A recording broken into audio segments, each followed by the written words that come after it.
There's no doubt about it. Every vote will count in this year's tight presidential race, and one voting bloc that could make a big difference is the evangelicals. Now, one man is unleashing a Get Out the Evangelical vote operation, hoping to drum up support for Governor Romney. Ralph Reed is the founder of the Faith and Freedom Coalition. He was also senior advisor to Bush-Cheney campaigns. He joins us. Nice to see you, Ralph. Good to be with you, Greta. Thanks. Ralph, I learned that you have a database of 17.1 million, which is giant. I'm curious, what are you saying to that 17.1 million as to the reason why they should come out and vote for Governor Romney? Well, what we're doing, Greta, is first of all, we've engaged in a massive voter registration effort. There were 17 million evangelical Christians who didn't bother to go to the polls 4 years ago when Barack Obama was elected. About half of those because they weren't registered to vote. About half were registered to vote, didn't bother to come. So the first thing we focused on, and voter registration continues in most states through October 6th or 9th. In some states like Wisconsin, you can go all the way through to Election Day.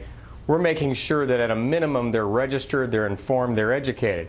Second thing we're doing, Greta, is we're distributing over 51 million copies of a nonpartisan voter guide that shows where Mitt Romney and Barack Obama stand on 10 key issues, from economy to jobs, taxes and spending, health care, marriage, the right to life, and other key issues, including the Obama mandate on religious charities, which will be devastating to many, not only Catholic but Protestant hospitals, colleges, universities, and schools. And every one of these issues stands as footnoted. It's either in their own words or off their website, or it's off a speech they gave or a book they wrote, or it's 90% in their words, and we're going to let the voters make the decision. What do you do about the evangelical? And there are some out there who say, well, he's a Mormon.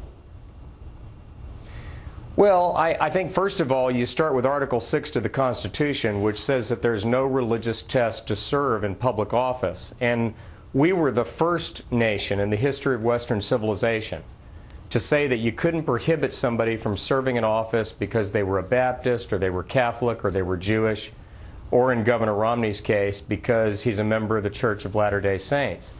And I just feel very strongly about that. And I think, furthermore, if you look at the polling, and Greta, this often isn't understood, but if you actually look at the Pew Research data, you look at the Gallup data, the bias and the bigotry against a Mormon candidate is much more on the left than it is on the right.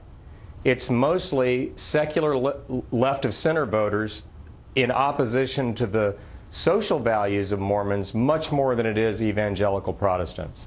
I would read these numbers that 28% of the electorate in 2008 were evangelicals, which is a giant percentage. I'm curious, in sort of doing your analysis, your state-by-state breakdown with your 17.1 million database, going to with the impact in the swing states. Have you actually analyzed your impact in the all-so-important swing states?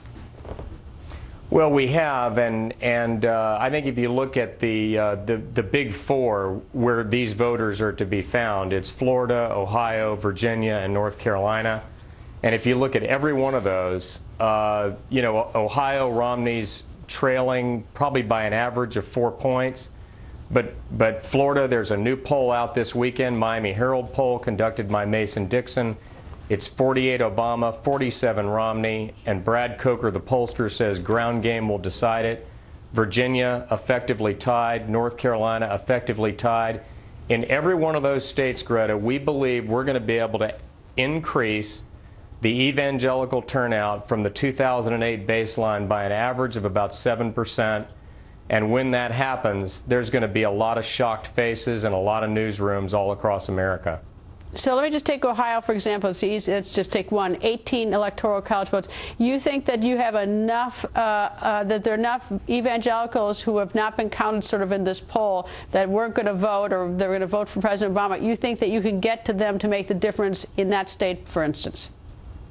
I do. And, you know, the interesting thing about this, Greta, is here we are in the age of the Internet, you know, cable TV, smartphones, you know, tablets, and all this amazing technology.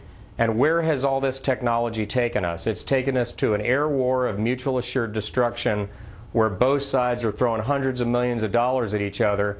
and it's basically coming to a draw. And what's going to decide the outcome of this election, left, right, and center, among Republicans, Democrats, as well as independents, among voters of faith, and among all voters, is who knocks on more doors, who makes more phone calls, who burns more shoe leather, who rings more doorbells, and who gets more people to the polls. I promise you that that is what will decide the outcome of the election. It's very counterintuitive. It's back to the future, but that's what this is all taking us back to. Ralph, thank you as always. You bet, Greta. Good to be with you.